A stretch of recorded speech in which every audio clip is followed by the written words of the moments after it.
Non à l'OTAN, en tout cas, mais oui à l'Alliance Atlantique, oui à la détente internationale, même si certains Américains ont du mal à prononcer ce mot, oui aux bonnes relations avec l'Union soviétique. Ce furent quelques-unes des réponses de M. Giscard d'Estaing devant 400 journalistes américains du National Press Club à Washington. C'était juste avant de faire ses adieux au président Ford, avant que ce dernier ne reparte vers ses préoccupations électorales.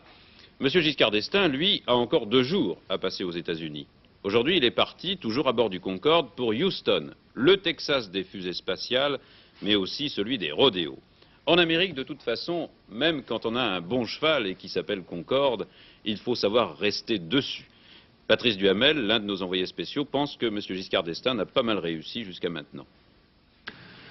Pour Valéry Giscard d'Estaing, ce voyage officiel aux États-Unis, c'était une sorte de course d'obstacles. Il y a eu d'abord mardi le Congrès, une épreuve difficile où le discours du président a été dans l'ensemble bien reçu. Il y a eu ensuite, hier à Philadelphie, la rencontre avec les hommes d'affaires et les industriels. Là encore, les propos du chef de l'État sont bien passés. Restait ce matin l'épreuve de la presse devant le National Press Club qui réunit ici à Washington les plus grands journalistes américains. Eh bien, à en croire les réactions de ces journalistes, ce dernier obstacle a été bien franchi.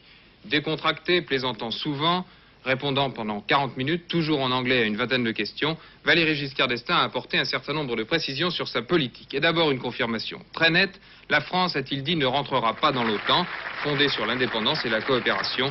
Les relations franco-américaines sont bonnes.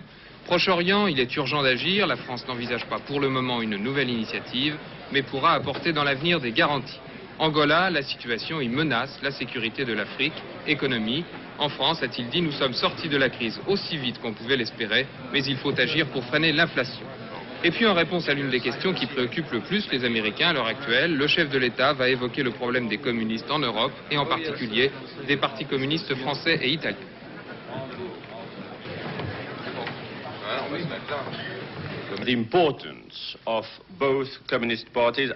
L'important, c'est que ces deux partis communistes sont très différents.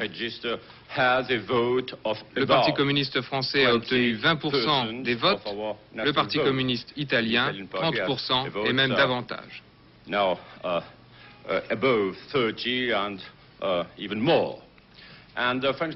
Et le Parti communiste français est historiquement en déclin. Le nombre de ses adhérents a diminué de moitié environ en 15 ans. Et depuis mon élection, les communistes n'ont gagné dans aucune élection nationale ou locale.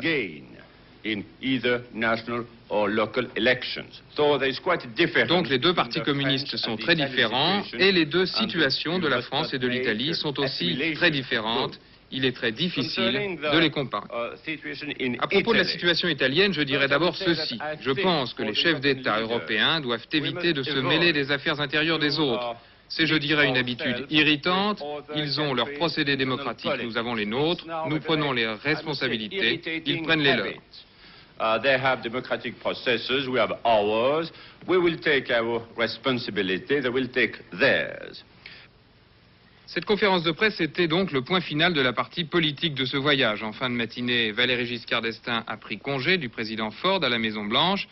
Et puis à bord de Concorde, qui a, les réactions semblent le prouver en tout cas, réussi sa percée aux États-Unis.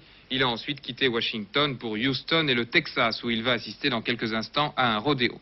Demain, ce sera Lafayette, puis la Nouvelle-Orléans, en Louisiane, le plus francophone des États américains, qui lui prépare un accueil chaleureux. La visite officielle prendra alors une allure sentimentale, mais à la veille de ce pèlerinage en Louisiane, on peut déjà dire ce soir qu'entre Valéry Giscard d'Estaing et l'Amérique, le courant est passé. Ici Washington, TF1.